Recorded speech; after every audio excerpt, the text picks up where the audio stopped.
de culpa nos livrou, pelo sangue que manou no Calvário, pelo sangue,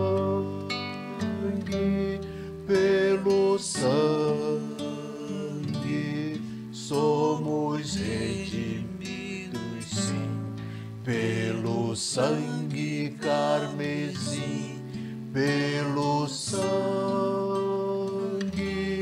pelo sangue, pelo sangue de Jesus no Calvário. Antes tinha muito temor, mas agora tenho amor, pois compreendo o valor do Calvário. Eu vivi na perdição, mas achei a salvação pela grande redenção no Calvário, pelo sangue,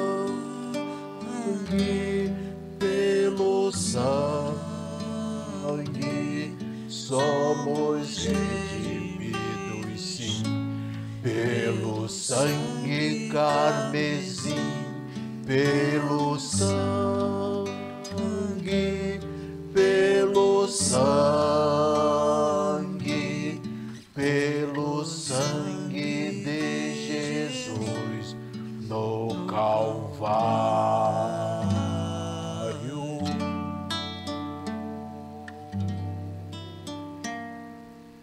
Glória a Deus. Eu saúdo a todos com a paz daquele que vive e reina para todo sempre. Hoje, 26 de maio, domingo, nós estaremos estudando mais uma lição da EBD, Escola Bíblica Dominical, a lição número 8, que tem como título Confessando e Abandonando o Pecado. O seu texto áureo nos diz: o que encobre as suas transgressões nunca prosperará, mas o que as confessa e deixa alcançará misericórdia. Provérbios, capítulo 28, versículo 13. E a verdade prática, que é uma verdade que deve ser praticada, diz: para desfrutar um caminho de restauração e reconciliação com Deus, precisamos confessar o pecado e abandoná-lo de uma vez por outra. Isto é fato. Muito bem, confessando e abandonando o pecado. A palavra confessar é o mesmo que declarar, revelar. E a palavra abandonar é o mesmo que deixar, largar e desprezar. Essas duas palavras, ela tem que andar de comum acordo. Uma complementa a outra. Não se pode abandonar sem confessar. E não se pode confessar sem abandonar. Então, uma complementa a outra. Isso é fato. E a palavra pecado é o mesmo que transgredir as leis de Deus. Tudo aquilo que fere, que é contrária às leis de Deus, é constituído pecado.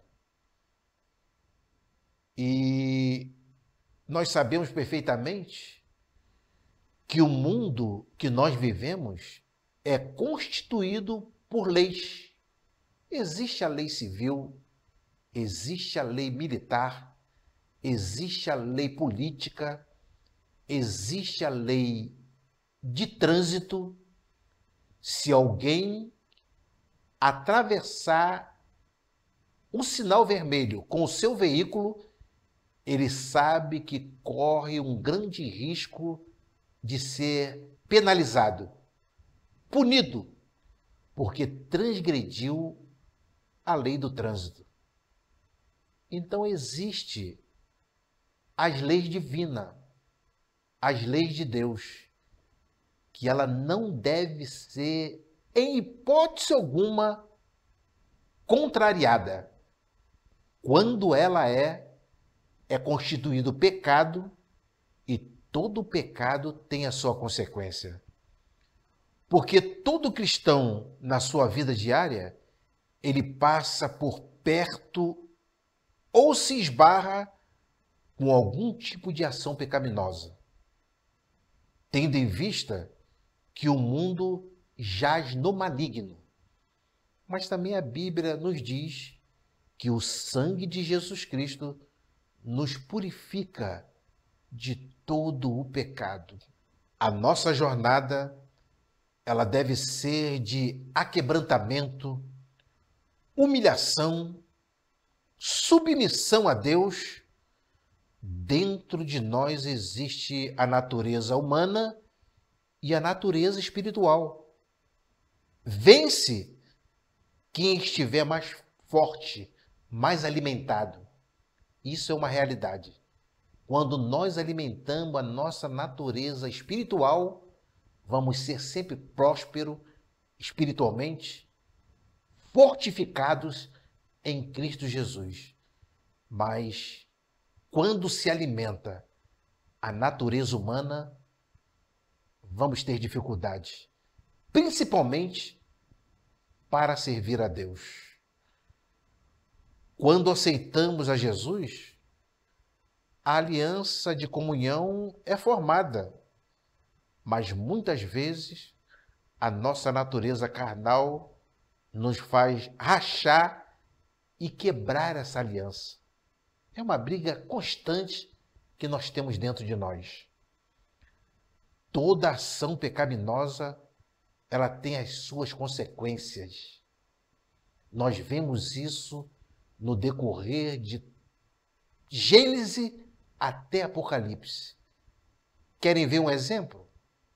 Segundo livro dos Reis, capítulo 6 e 7, nos fala que existiu um rei chamado Jorão, um rei idólatra, um rei pagão, um rei que confrontava muitas vezes com as leis divinas. E todo pecado tem as suas consequências. Aí a Bíblia fala, nesses 2 capítulos, que Ben-Hadad, rei da Síria, por permissão divina, cercou toda Samaria. Ninguém entrava e ninguém saía. Do decorrer desse período, houve fome, houve muita sede, houve muitas doenças em Samaria e Jorão ficou preocupadíssimo, consequências do pecado. E ele quis atribuir essa situação a Deus e ao profeta Eliseu. A Bíblia diz: de que se queixa o homem, a não ser pelos seus próprios pecados? Como eu falei anteriormente, todo pecado tem as suas consequências. E Samaria passou por essas consequências, porque não queriam se voltar para Deus. Houve muita miséria em Samaria, mas Deus, como Ele sempre é bondoso e misericordioso, usou Eliseu dizendo que no dia seguinte Deus iria mudar o quadro em Samaria. Praticamente Jorão e o seu oficial de confiança não deram crédito a essa palavra profética de Eliseu. Mas como Deus é fiel, tudo aquilo que ele fala, ele cumpre, para que o seu nome venha a ser glorificado, e Deus mudou o quadro de Samaria. No outro dia, justamente no dia que Deus havia determinado, houve muita comida, houve muita bebida, tudo voltou ao normal em Samaria. Então fica essa lição aqui para nós, porque o pecado ele tem as suas consequências. É por isso que quando ele é cometido, há necessidade, há a urgência da confissão e de abandoná-lo para que possamos ter uma vida próspera e abençoada diante de Deus. Isto é uma realidade.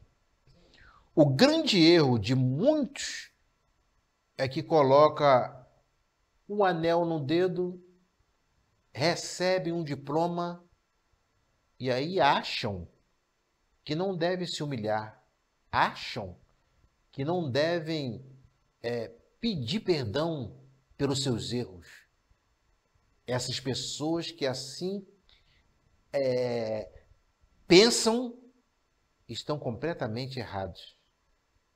Porque Davi, o rei Davi, foi um rei próspero, foi um rei muito respeitado na sua época, foi um rei que teve um currículo maravilhoso, mas existia em Davi o aquebrantamento, a humilhação, o pedido de perdão a Deus. E foi por isso que Deus abençoou a Davi de uma forma maravilhosa. Então, esses acontecimentos estão registrados na Bíblia para nos deixar o exemplo, para nos chamar a atenção, para que possamos ter uma vida de vitória em Cristo Jesus, nosso Senhor. Lá no Salmo de número 32, versículo 4, nós vamos ler aqui, inclusive, Salmo de número 32, no versículo 4, nos diz assim: porque de dia e de noite a tua mão pesava sobre mim, o meu humor se tornou em sequidão de estio. Então a gente vê aqui o reconhecimento de Davi pelos seus erros, pelo pecado cometido. Na atualidade e também no passado, o diabo, o nosso arqui-inimigo, tem trabalhado, usado duas armas para destruir e arrasar com a vida do ser humano. A primeira arma é a arma do adultério. A segunda arma é a arma do dinheiro. Muitos têm se envolvido com essas duas armas que Satanás tem lançado neste mundo e, infelizmente, tem colocado dureza em seus corações de pedir o perdão, de confessar e de largar de uma vez por todas. Mas Davi não fez isso. Ele reconheceu os seus erros, se humilhou, passou para Deus a situação de angústia que ele estava passando por ter cometido tal ato pecaminoso, e pela sua humilhação, Deus mudou a história de Davi. Então, irmãos amados, isto é uma realidade. Nós precisamos do fruto fruto da confissão de pecado em nossas vidas. Porque a partir do momento que começamos a exercer esse fruto da confissão, ele vai gerar renovo, vai gerar alegria da alma e vai gerar orações respondidas. Em 1 João, capítulo 1, versículo 9, nós vamos ler aqui, o apóstolo João fala sobre isso. 1:9.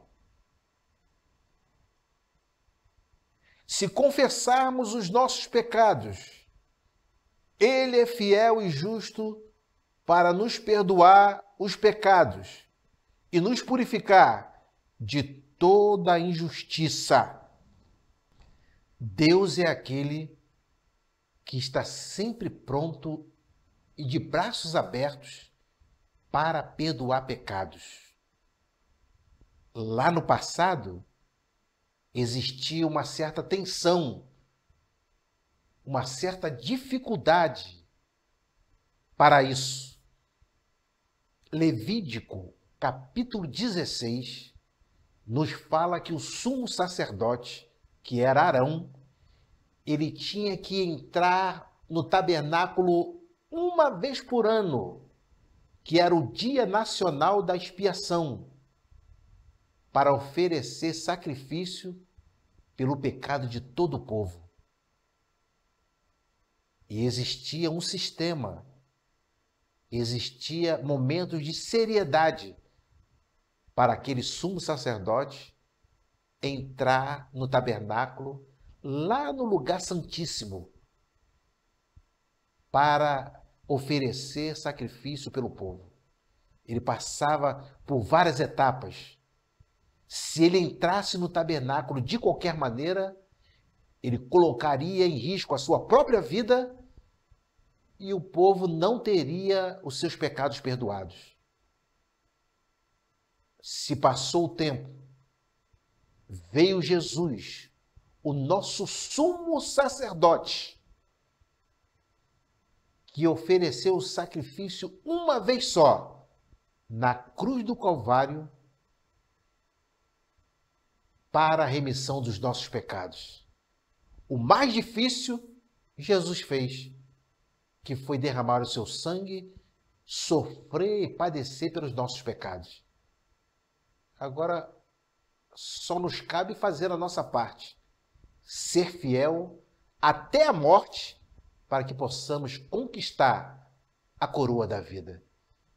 Então, amados, hoje, Ele, como nosso sumo sacerdote, a qualquer momento, se confessarmos os nossos pecados, Ele é fiel e justo para perdoar os nossos pecados.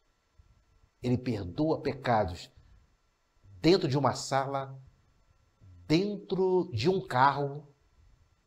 Ele perdoa pecados dentro de um quarto. Ele perdoa pecados numa empresa, dentro da igreja, fora da igreja, em todos os instantes que recorrermos a Ele, Ele está sempre de braços abertos para perdoar os nossos pecados, porque Ele nos entende. Essa é uma realidade que nós devemos entender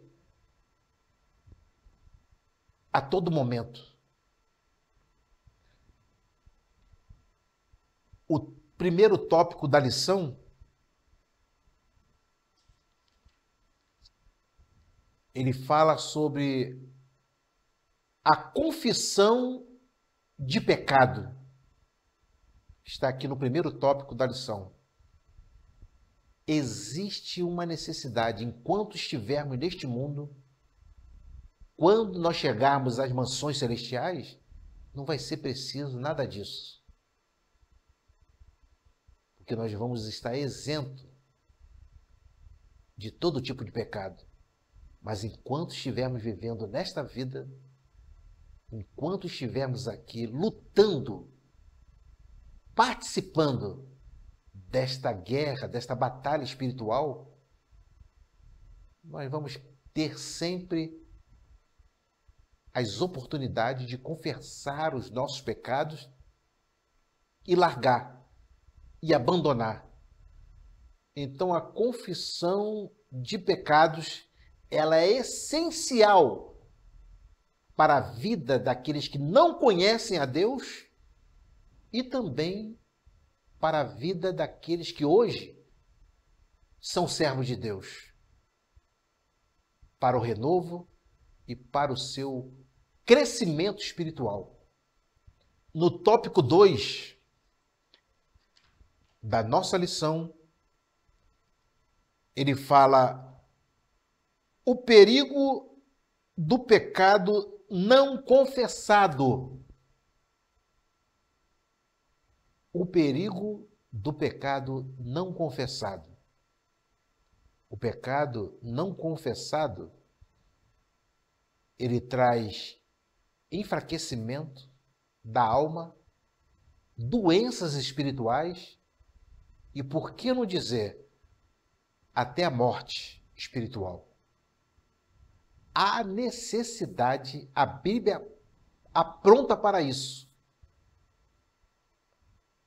de uma humilhação, de um aquebrantamento, para confessar os nossos pecados diante de Deus. Porque nós temos um sumo sacerdote, Jesus Cristo. Existe um perigo muito grande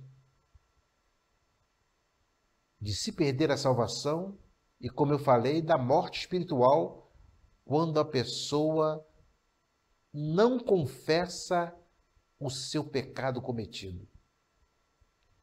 O tópico 3 da nossa lição fala sobre a confissão de pecado, um caminho de cura e restauração. Louvado seja o nome do Senhor. Então, essa confissão, ela traz várias consequências positivas para a vida do crente. Caminho de cura e restauração. Quer ser forte? Quer ter uma alma saudável diante de Deus? Confesse, se humilhe na presença do bondoso e eterno Deus.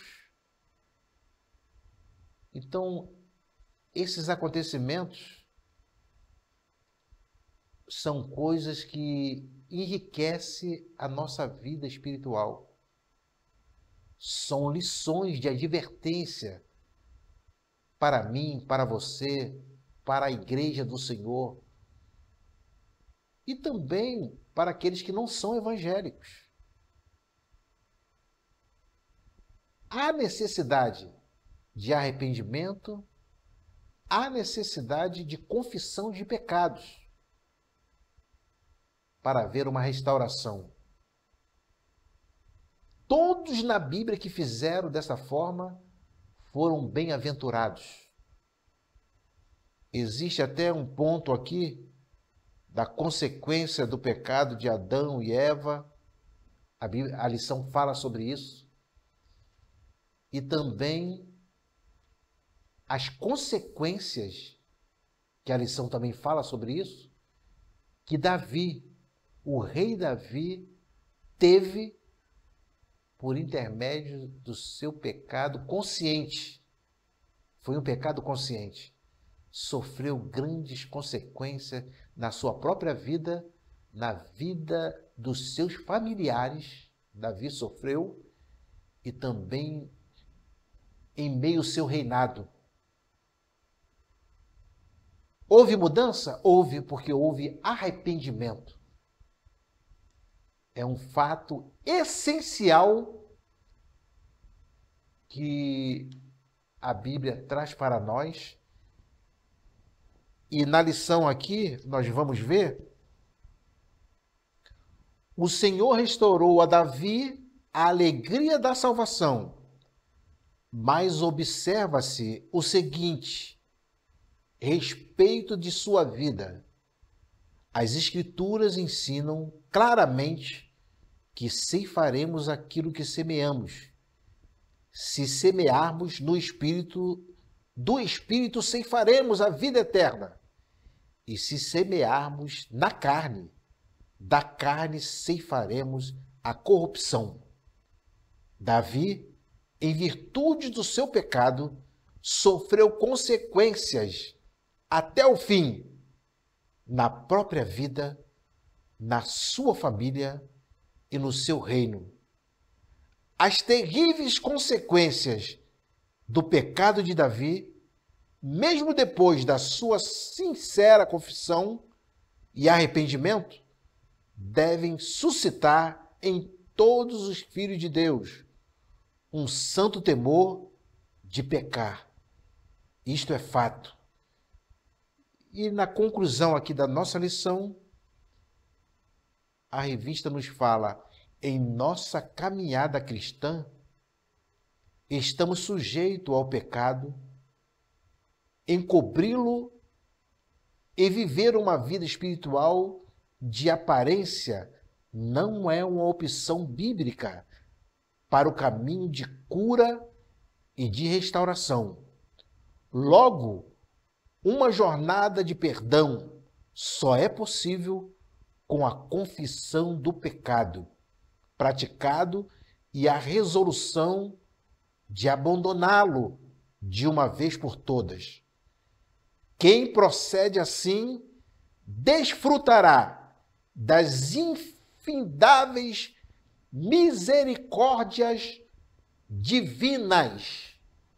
Isto é fato, porque nós cremos e servimos a um Deus Todo-Poderoso que está sempre de braços abertos para abençoar, para dirigir, para orientar, para mudar situações, mas para tanto tem que haver o aquebrantamento, a humilhação e o arrependimento de pecados. É o que a Bíblia nos aponta, é o que esta lição que nós acabamos de passar nos aponta neste domingo. E que possamos, irmãos amados, aprender e ter como advertência esses fatos para que possamos ter uma vida espiritual próspera, fortificadas em Cristo Jesus, nosso Senhor. Porque Ele é um Deus, Ele é um Senhor todo-poderoso, que tem o domínio de tudo e Ele tudo vê. Uma vez Davi disse: para onde fugirei do teu espírito? Se eu subir, tu estás, ali tu estás. Se descer, tu ali também estás. Não tem como escapar dos olhos como chama de fogo de Deus. Não temos. O segredo é estar sempre com o coração aquebrantado, reconhecer as nossas falhas, porque existe em nós a nossa natureza pecaminosa, que só a misericórdia de Deus. Não existe ninguém perfeito nesta terra. O único que foi o Senhor Jesus. Então, queridos irmãos, aqui finalizo esta lição e que ela possa ser de grande proveito e de grande advertência para cada um de nós. Que Deus vos abençoe em nome do Senhor Jesus. E não se esqueça, alguém se preocupa com você. Este alguém chama-se Jesus. Nele você pode confiar.